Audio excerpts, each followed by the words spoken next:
Welcome, Meta Eggers. I'll make a short pause and babble a little bit in case the YouTube cuts me off. But welcome to another Meta Egg. This one entitled The Montauk Project, Saturday Morning Vision Quest number 8, I believe. The brainchild of Mr. Frank Zero, and I'm really excited because I feel like this one's going to be a big show. I mean, we have a little bit of something to explain, but we also have like a special guest waiting in the wings. His name is Andreas Sertis. I'm not really here. I'm just in the background. I just wanted to listen. I'll try to not interrupt. We'll see how that goes. So, hello to everyone out there. Hello, Andreas. Hello, Frank. And Frank, Hello. Yes, sir. in the most efficient way, explain to people what the Montauk Project is. Okie McDaisy. In the 90s flurry of very exotic and strange conspiracies, I say that because in the 90s, like, a lot of strange paranormal sort of stuff was being figured out about, like, World War II. They were just starting to figure out how to, like, use technology to maybe check out a haunting or something like this. You have the satanic ritual abuse and what was called the satanic, or the end of the satanic panic, so to speak, but it of course wasn't. And I don't know, a lot of stuff relevant there. Right, like Uh, military base sorts of like science, like kind of the X-Men and a lot of like media you guys have been covering kind of post Montauk, media made post Montauk Project times, kind of reference the Montauk experiments in a lot of yeah. ways. Yeah, like, so basically, I'm sorry, I had slightly lost my place there, but slightly, I mean, basically, you have a lot of information that came from, not a lot, but information that came from like 8 individuals at the most, who all said they were definitely in the Montauk Project, they were definitely present at the Montauk base, and they went through all this everything from mind control to being the ones who mind control people.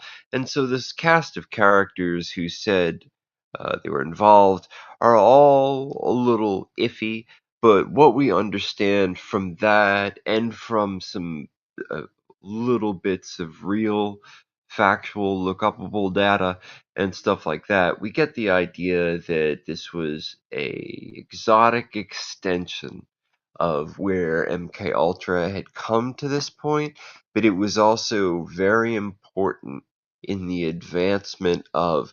We tried to the Philadelphia experiment. We tried to was a program where we tried to make a battleship uh, turn invisible as it went from one place to the other, so that this would develop a thing, so the enemy just wouldn't see anything on the water, and you could go, on your journey unfazed. Uh, so the battleship, instead of just turning invisible, wound up at another U.S. dock across the country, and the people on the ship, some of them were supposedly fused into the walls and the equipment, and a lot of people were just suddenly dead because they were part of a wall. So something happened with space time. We Some didn't. people were like half in the boat being like, ah, that's the best part. That's what Right, right, yeah. Well, popular. this weird There was a memory, right? movie. Like, So, Right? like, There was I have this weird memory as like a 6 to 10-year-old of like basically being there because of like, I don't know, just it feels so important that people understand that it's real, that there's old right. people that have gone through this and they're confused by experiments the US military were trying all kinds of things. Yeah. Yeah, so the cast of characters Oh, this was who the movie this came is out at the different same cast. time. The movie was 1984. Philadelphia. Wow. Yeah. Yeah, so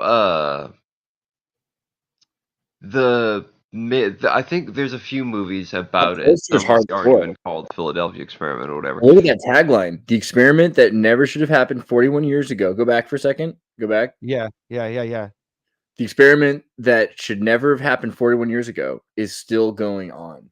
An That's the adventure tagline. beyond time. Beautiful. Yeah, so this project to make the ship invisible, messed up. suddenly turns Produced into the by John thing where Carpenter, just for the record. What's that, buddy? It said produced by John Carpenter, just for the record. Oh, word. No, that is.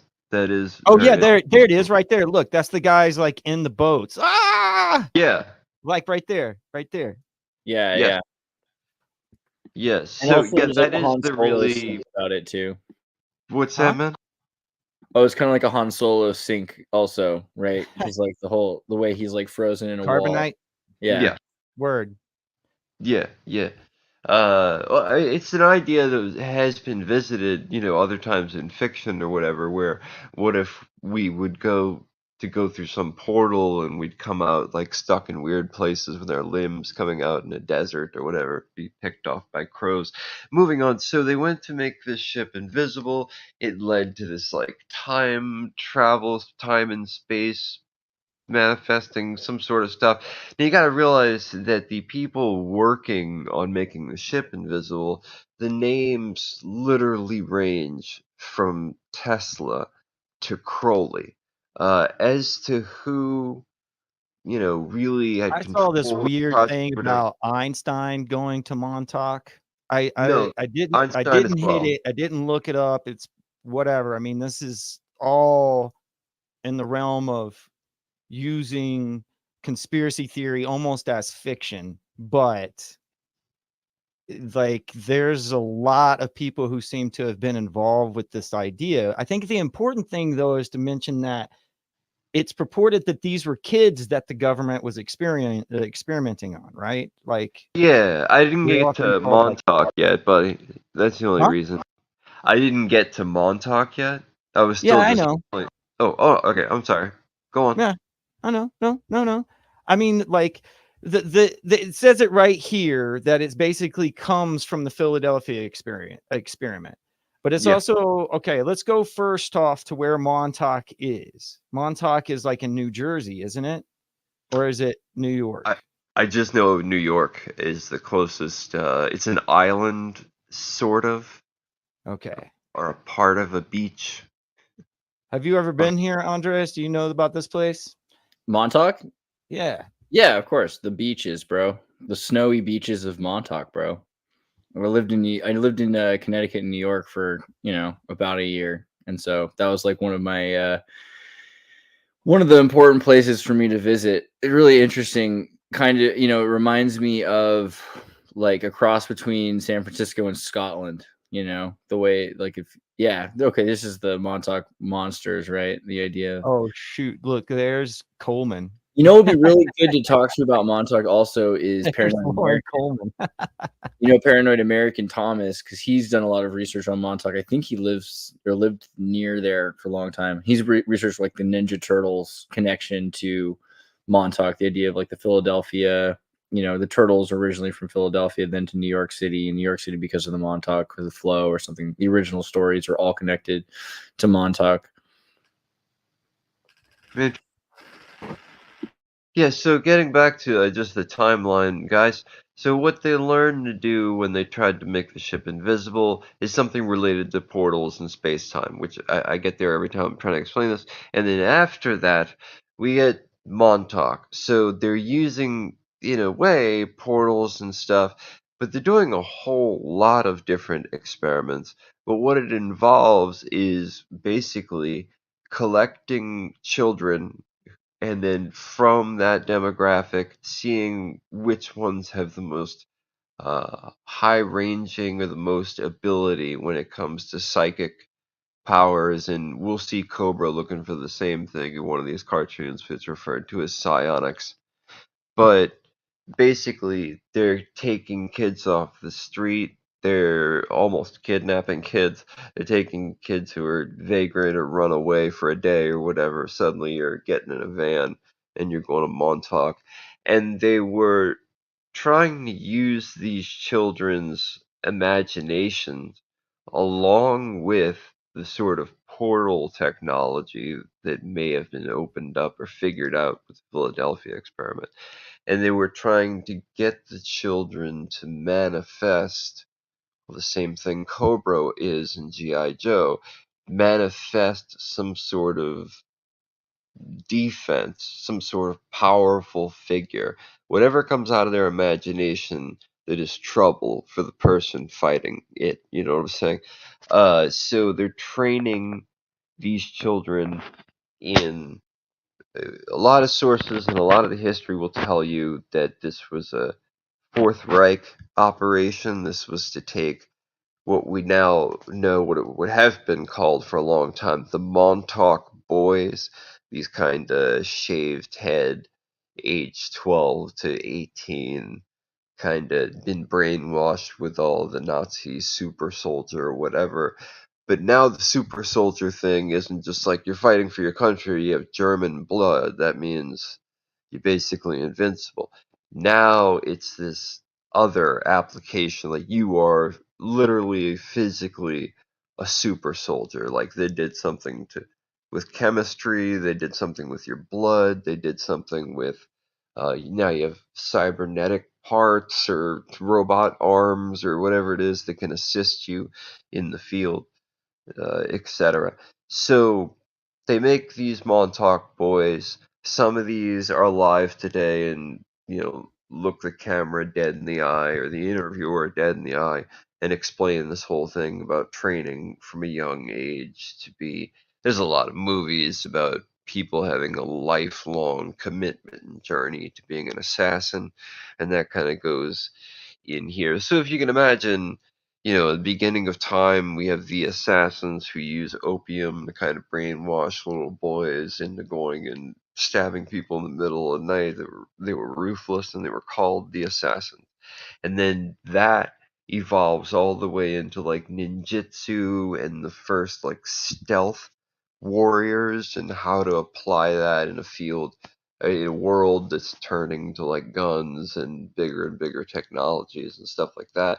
And you're taking all of that and like ancient mystery cults using drugs and the boys in a ancient society having to like learn from the really fierce, aggressive warrior class.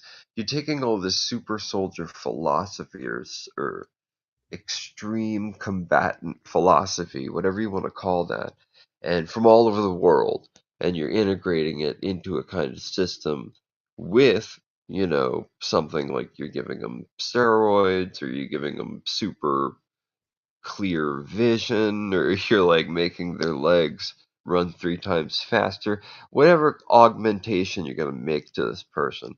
And then, of course, that adds to the confidence. And you keep drilling the Nazi philosophy, and they're like, oh, I'm put on the earth. I'm one of the most important beings, and we have to, whatever, everything from cleanse it to use AI to trick everyone into thinking the control's not still being done by humans. So You know, that's you know that basically the movie, plot. My Science Project? Did you see that one? No. It's like a 1985, one of the 1985 movies, one of the best years for sci-fi movies in this like subject and field. It's about a kid who finds like a crash landed thing, basically. I think it's basically crash landed, but it's a little bit more ambiguous. And it allows them to do like space-time warping things. And like a government lab on the East Coast is trying to get it, and they have to sneak in and out of this like giant special lab that looks very much like the Montauk. It looks like the picture you showed earlier, actually, Will, like that kind of into a mountain cave with that semicircular front. This guy? Yeah, it kind of like the whole building that the kids are going into looks a lot like that building. That not that Yeah, one, but that's like a building with like gun emplacements and like right. I was looking at the windows. Yeah, Yeah. I'm almost definite that's where you'd have like 3 guys looking out with high caliber guns. And If then I because this remember, what this bit did Camp in the Hero war. I'm sorry, was Will. like it was one of the furthest points to the east, and the radio station or the radar station was basically built to warn against, I'm pretty sure, German attack during the Yeah, war yeah, across yeah, the ocean. Across, yeah. that would be the Atlantic, right? So that's where the gun turrets and everything were, is because that was like our line of defense like those nests that you see outside of the English Channel. Yeah. And then this is like a map of. Now that place became the bunker was said to house where the kids were, and where they were. And I once heard that it was like they used like a chair they had found from a crash UFO. I think was one of the tales, that there was like actually alien technology involved. And so the actual Montauk chair that a lot of people talk about, the imagery is they put you in this chair, then they put something over the top of your head, and then you could somehow manifest either a portal to another dimension, a portal to another time, or has they how they the new idea the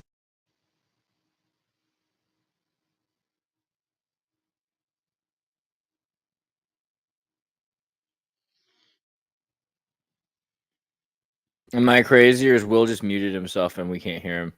Yeah, no, he's been muted for at least a minute or something. That's pretty cool. I like it.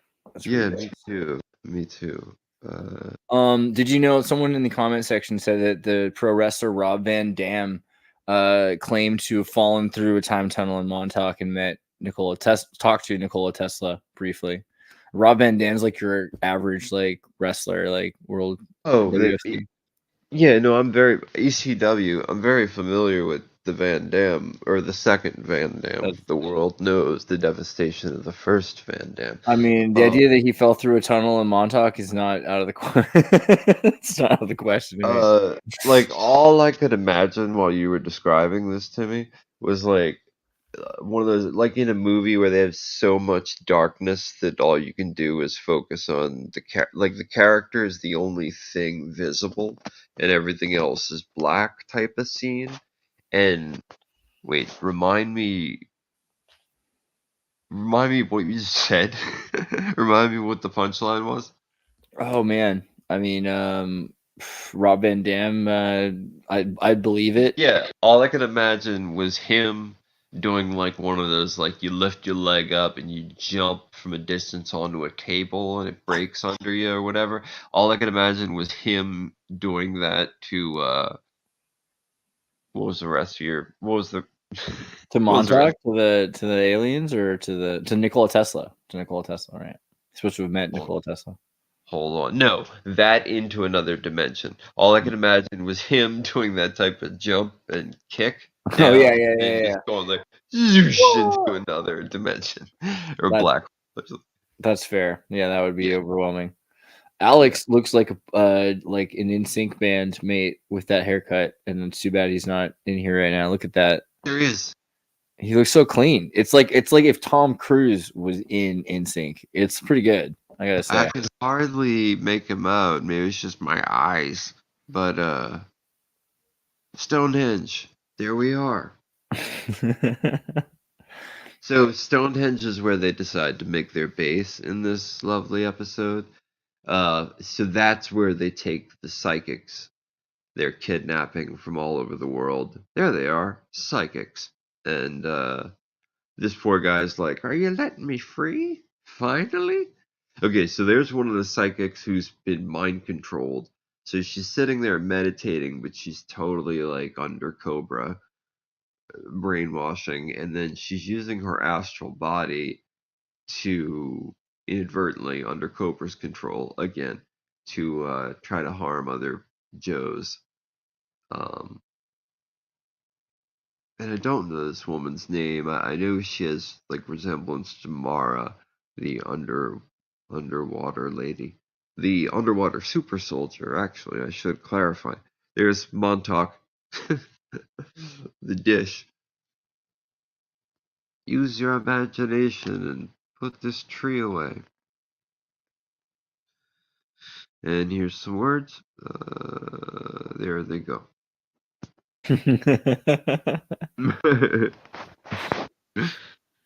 So we're having fun here.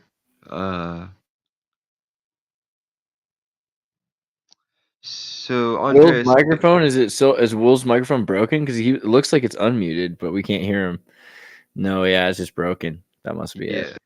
Yeah, that's a problem, man. Uh, so anyway, let's still make it crunchy for the people listening. Look at this bit of business going on. I don't have control of the stream, but like I could like Paranoid American also has thoughts on, on Montauk. We could get him to like supplement for a minute, perhaps. Sure. Is he? Hold on. Let me check some real quick. Yeah. And He is does a lot of cool shows. He's the one who did Ninja Turtles from Montauk and things like that. yeah. But yeah, I was just gonna say, I'm gonna have a tangent that I yeah, have to have. When he comes or whatever the thing is, and then we'll just open it up like a round table. I just want to connect for the people. yeah, that's the way to go. Themes. Yeah, if he still gets the message. But like I think with Sure. Montauk, it's interesting that there's so many pieces of media that came out that kind of talk about like, yeah, like we don't even know how to use a lot of the stuff. Like it's hard to use, and we're trying to like experiment on like anybody that we can find out. Like, and it seems like kids are more flexible, neuroplasticity exists. So trying to try new things is easier with younger people. But we can look at those movies like Brainstorm and all those other things that were coming out at that time. Like they were clearly trying all this stuff with a lot of people. It's just they got to a point where they realized they need. Look at there it is as we talk about it, the brain helmet. Yes. So you're gonna see in this show with the episodes we're showing you how many times this brain helmet slash Montauk, or well, as they refer to it, the kids today, a trip chair. What I mean by that is the idea of the Montauk chair in real life goes from Montauk to people that said they experienced it in the Super Soldier program to people who said they experienced it in the secret space program. And the trip chair, it's used a lot in movies. What that means, like the Montauk chair amplifies your thoughts and imagination and can amplify such in a way that manifests a portal to the place or manifest another portal perhaps under the control of some entity or using the help of some entity, it should be noted. Yeah, it seems like it's a So hole for like a plot hole, from yeah. So in the live action film Divergence, which is interesting for a lot of reasons because it's kind of just like modern sci-fi whatever genre, but it just kind of it has a lot to do with memory, consciousness, mind control, and essentially like reading people's thoughts and the pharmacology of adding memories or taking them away or whatever. And Divergence has this what I called like the end game super soldier type programming in it, in the way that everybody has their programming for like the end of the world and what to do after for 20 years and whatever. Then there's this thing, and Ender's Game is a film that has a lot of these aspects as well, particularly the insertion of entities and objects or whatever into one's dreams. Uh, and the other themes I named with Divergence. In Divergence, we have like a really long, obvious Montauk chair scene, Earth 3. I just wanted to note that. And in Marvel, we have Metatron, and the character that's on this flying throne type of thing, which I consider looking like a Montauk chair, however you want to put that.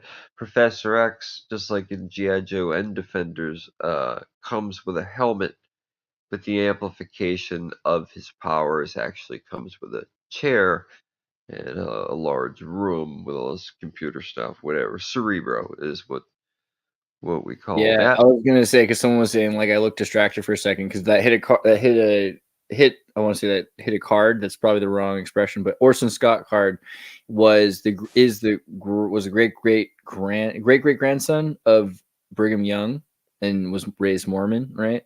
And there's a lot with that, with like the spirits and like the idea of like in dreams and all that. The other thing is the Sword of Damocles is like one of the earliest VR headsets, like giant helmet that you wear. It looks a lot like this, called the Sword of Damocles, a 1960s military and university VR AR system. It was developed in conjunction with Brigham Young University, like where they had like some of the earliest VR, right? Even like slightly before we know about in the Montauk Project.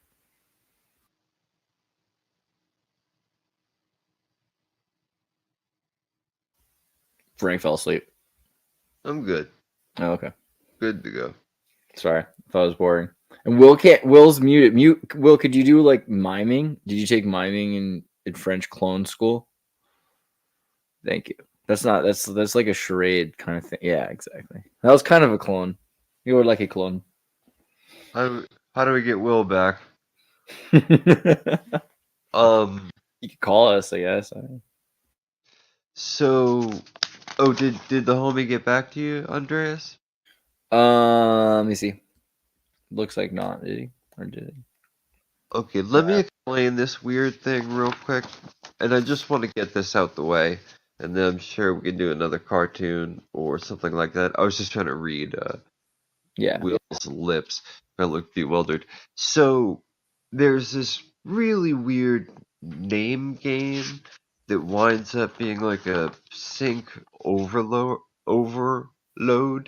and L is this character that is played by Eva Allen.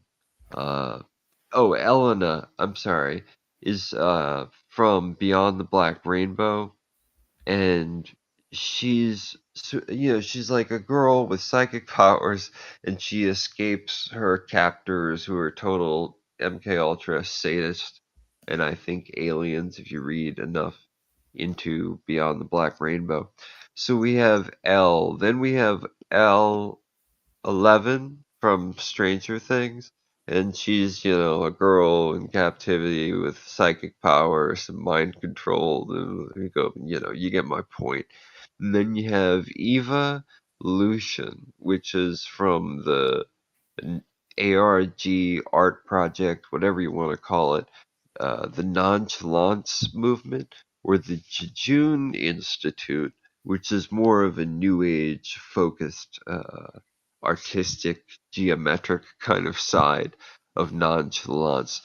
So Krista is the only one that doesn't sound like L11, Elena, Eva, and Krista is an odd one out, and she's from the show Ascension, and she's a young, like a tiny little girl with psychic powers that they're trying to mind control into.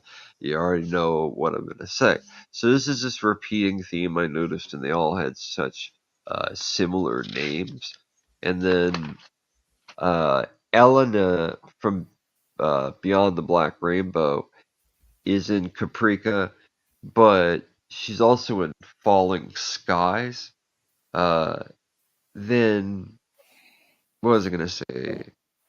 I actually can't connect all these things right now because it's way too much.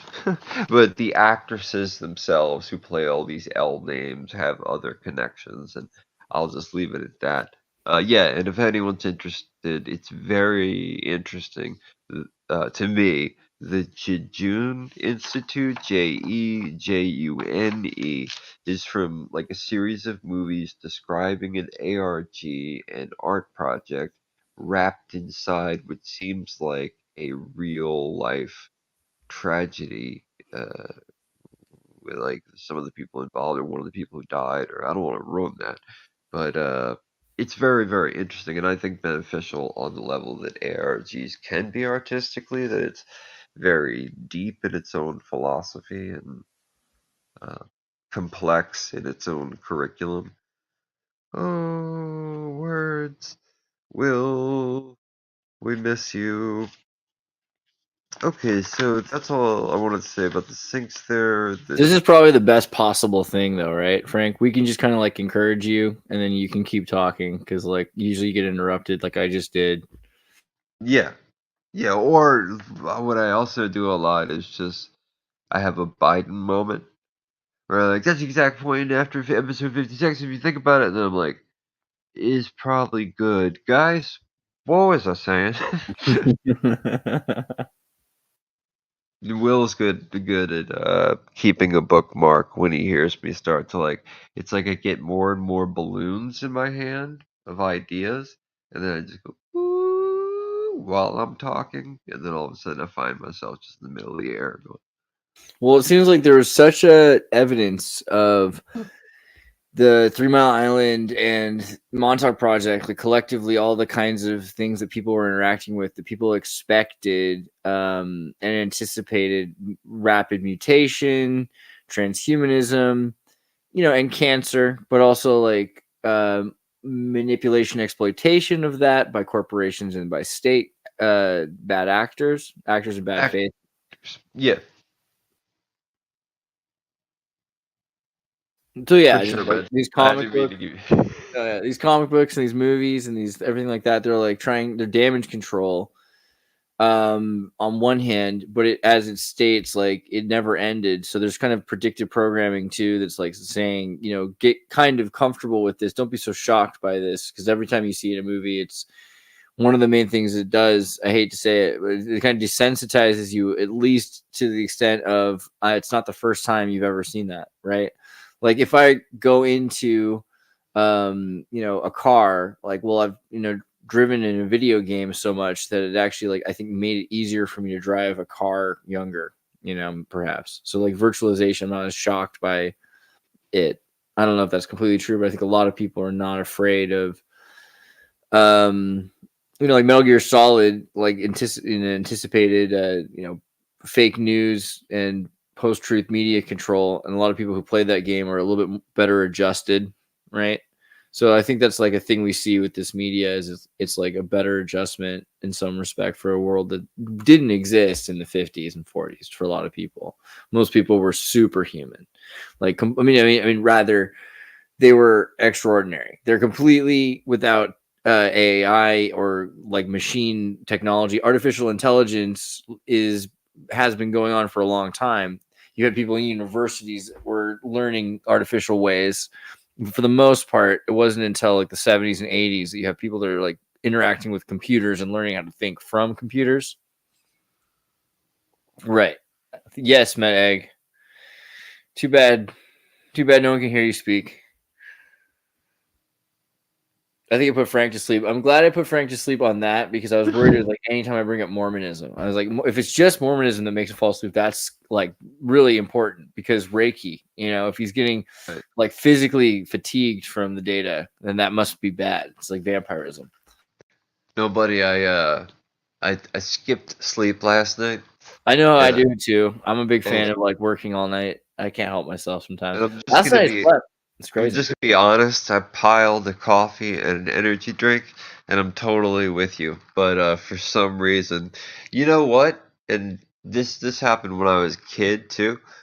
Were you looking at the cartoon while you were talking?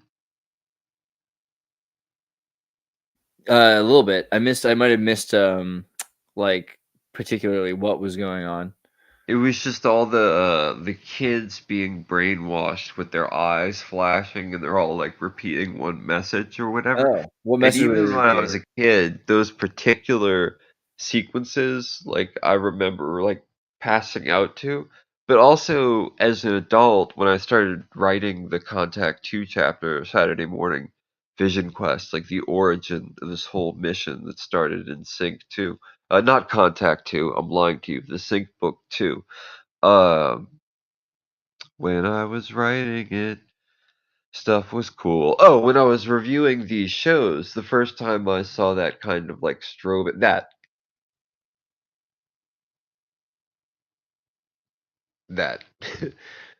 So I'd Yeah, always like I get think that's drowsy. clear. I'd always like start to fall asleep or get drowsy. It's usually actually you just suddenly like your eyes are closed and you don't know it kind of thing. But I'm not accusing that of doing it. I'm just saying it's a habit with me.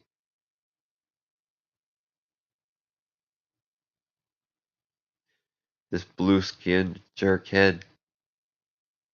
Moving on. So for those who haven't seen the episode, essentially Cyclops goes to this place. He was like an orphan, I believe. And he grew up in this place for a few years before he like became an adult and got on his feet or whatever. And he was going back to see, teachers he had looked up to or something like that.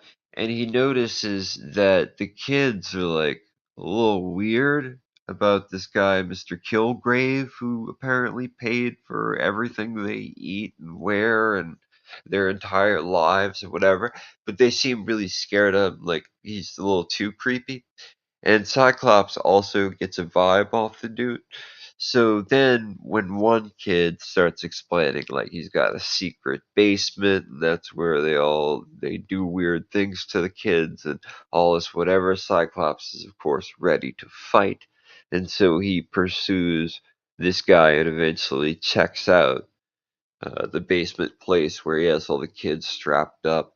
And there's just repeating messages about who's going to be president in like 25 years when they grow up, essentially, or whatever, and to Yeah, vote for the sure. person. Maybe Donald Trump will be president. Yeah, lines like that Yeah. are kind of messed up Yeah. today. Like the Mario movie.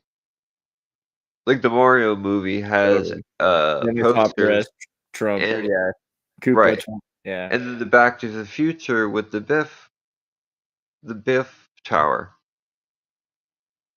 You know what I mean? yeah. There's Yeah. even some worse ones though. Like there's literally like movies that like mock the idea. They're like, yeah, sure, and they don't like. Yeah. There's even like horror sequences in movie, and I'm trying to remember which ones they are, but like I forget it's a TV show where like they're like, oh my god, it's like a bad future where Donald Trump is president, like in 20 years, or 40 years, like from like 1980 something. But I mean, yeah, so there's definitely a lot of that. Yeah. Yeah, for sure. Cyclops. Uh,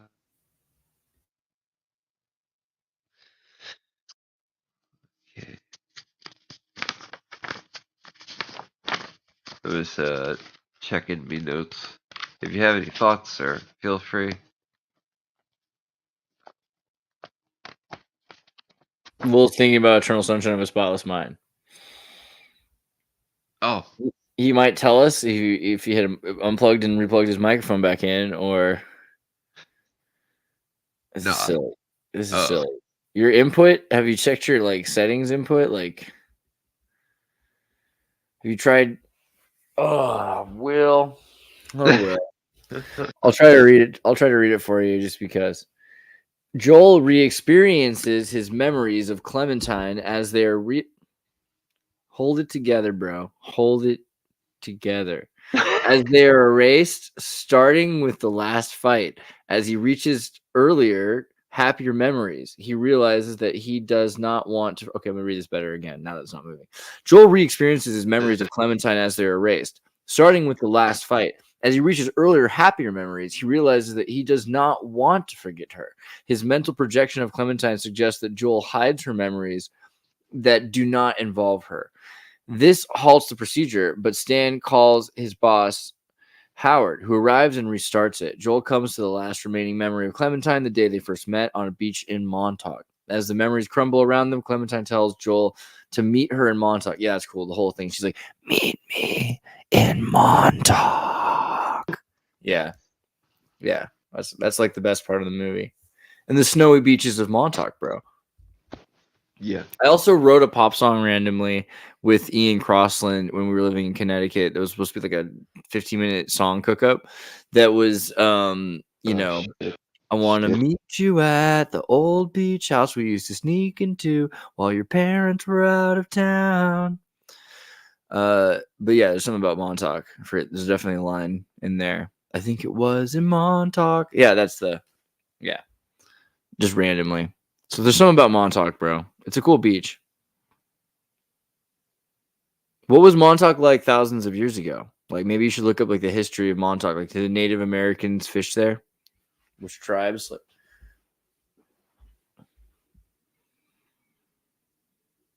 1 million years ago.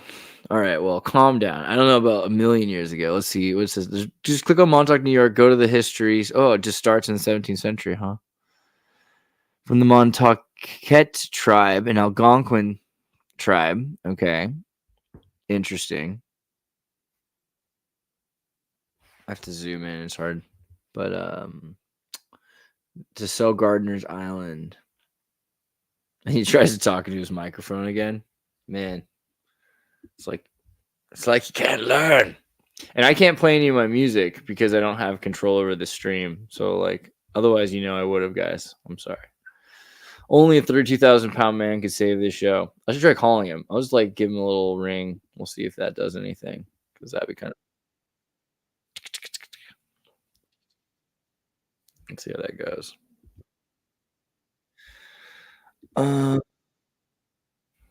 Frank like ran away. This is like too much chaos.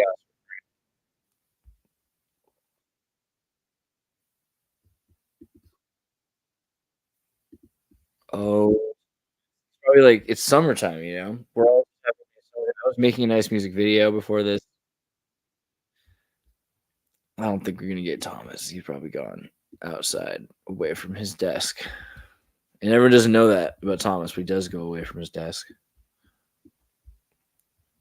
I think one of the cool things about Montauk is that we could do this. Like, we get to a point where America gets that powerful, and like there's very few other things that they have to do that it makes no sense not to do it. Like that had to happen.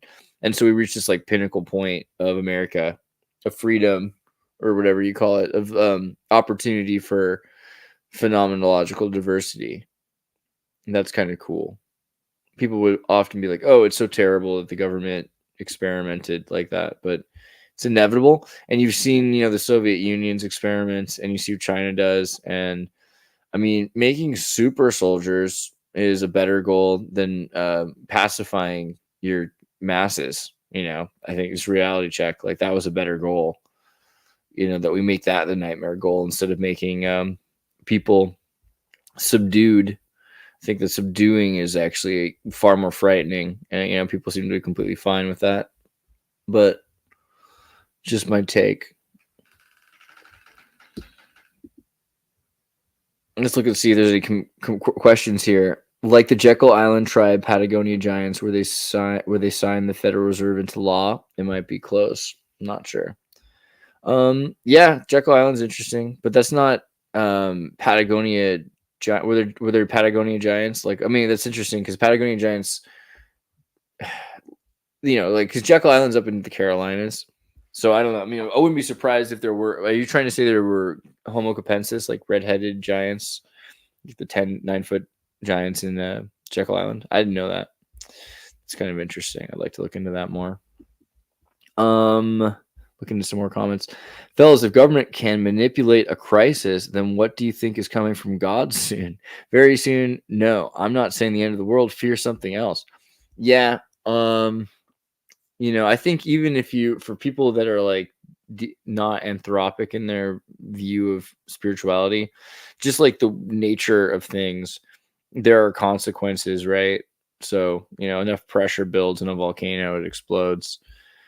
There's if enough land isn't cut down in California, if enough little fires don't happen, giant fires happen, super fires. Super fire. Elite have manipulated your surroundings to train, control, and steal from all. Snap out of space. Globe lies, please. Thousands of multi-million and billion-dollar super yachts and ships on flat Earth level water. Not one single real starship anywhere. Delusional fantasies not helping your mankind. Okay, well, I do like the idea of having a super yacht. Like, more fundamentally, like if I had a super yacht, I would be cool with it. That sounds pretty great. The idea of crafts in like a stratosphere, I don't have a problem with like in like the ionic stratosphere because it's not very high up realistically. Yeah, and even I think it would be easier to have crafts at that level because they would be tethered by, you know, electrostatic tethering. Like even if you know, like inside of it would be like around the surface, you'd have electrostatic tethering, which would make it more convenient. The main problems are radiation, which are our own fault. So I don't know. It depends on what you think about radiation. Could be that radiation's good for you on some level.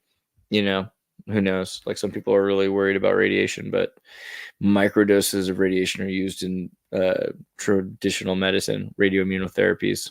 So I wouldn't be surprised at all if like the elite have some benefit from being in a lead Faraday cage in an upper stratospheric environment.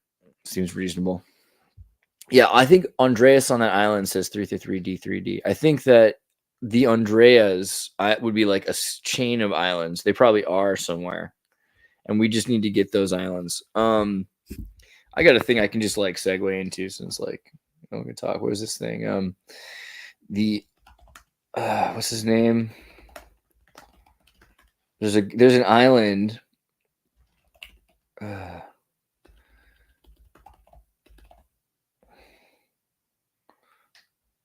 Where is it at?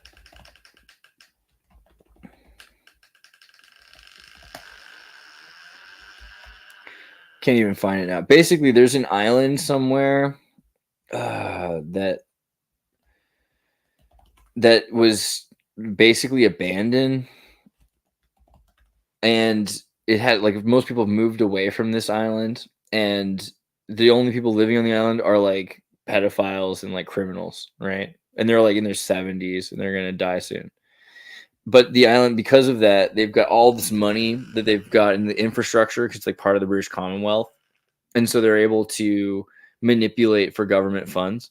But if you moved like 100 people there, you could, because it's Commonwealth, you could take over their government. You could vote in your own government. You could arrest everybody. You could, I mean, most people are like in their 70s or 80s anyway. So like, you know, they're tired and old and weak. And then you would have government financing and government funding.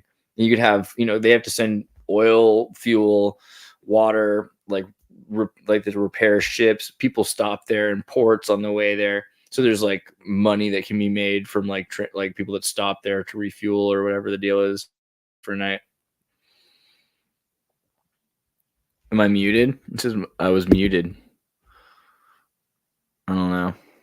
Whatever. Point is, you could take over. You could take over very quickly if you find a small place that not a lot of people have lived at. What's going on, Will? This is crazy. Oh well, I tried. I don't know. I don't know what's going on. I have no control, but that's fine. What area is the island? I'm trying to remember. That's the thing that kind of bothers me. I think Chris did a video about it at one point. Let me see if I can find it. Yeah. Okay. Let me see here. It's called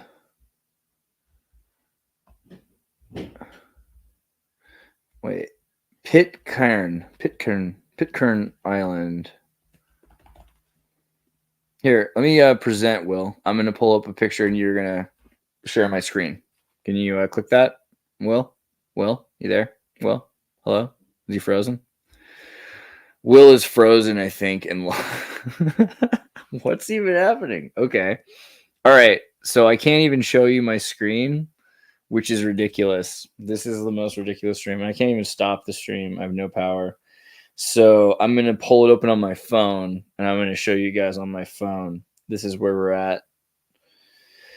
So Pitcairn Island. Okay. Where did it go?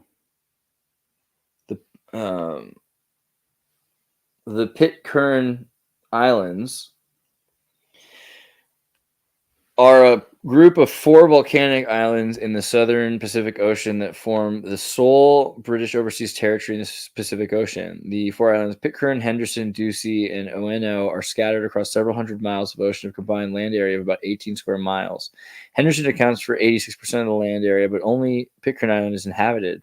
The inhabited island nearest Pitcairn Islands are Mangareva of French Polynesia, which is 688 kilometers west, as well as Easter Island, which is 2,000 kilometers to the east.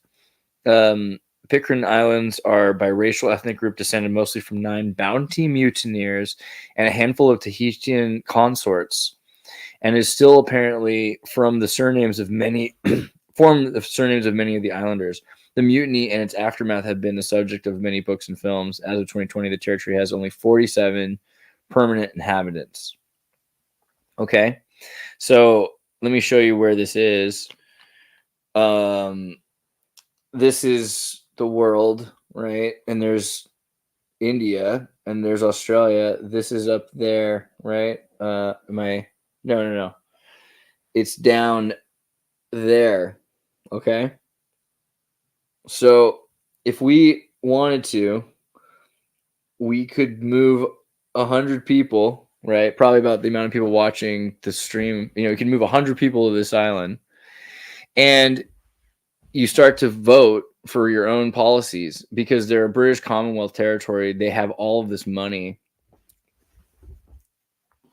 I don't know. Just saying, it'd be a good idea because you could do it. You could take over an island. You could rename it the Andreas, the whole chain of islands, the Andreas, or whatever. I don't care what you call it. I'm just saying, but you could do it, and you could easily put, you don't have to worry about money because all of a sudden you'd be working for the police force of this island that's paid for by the British government. Yeah, the St. Andreas Islands. There probably is a St. Andreas Island. All right, Will, shut it down. All right, we'll see you guys later. I'm just gonna sit here and wait for Will to shut it down. Bum, bum, bum, bum. Go away, Will. Go away. Oh yeah, like and subscribe. You're right, guys. Like and subscribe. And if you're really if this wasn't painful for you and you do it again, then you should go over to Will's channel because I swear to God, he does better most of the time. He was having a hard day. It's summertime, but yeah, let's subscribe to Will's channel and let's buy an island. We don't have to buy it. Let's just move to an island and take it over. Let's conquer. Let's command and conquer.